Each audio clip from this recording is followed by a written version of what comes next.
Colin Tennant, and this is the first snowfall of winter in Hertfordshire. I live next to Ashridge Forest, and my dogs Quintus and Dieter, they're over here, are with me today.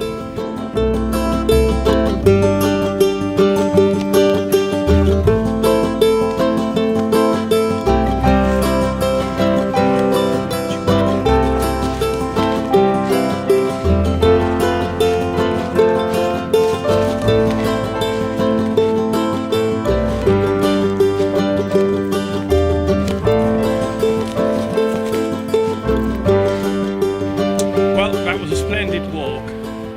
It was exciting to see Dieter, as usual, in the woods, ripping up his logs, which he enjoys doing. Moreover, watching Quintus, his first winter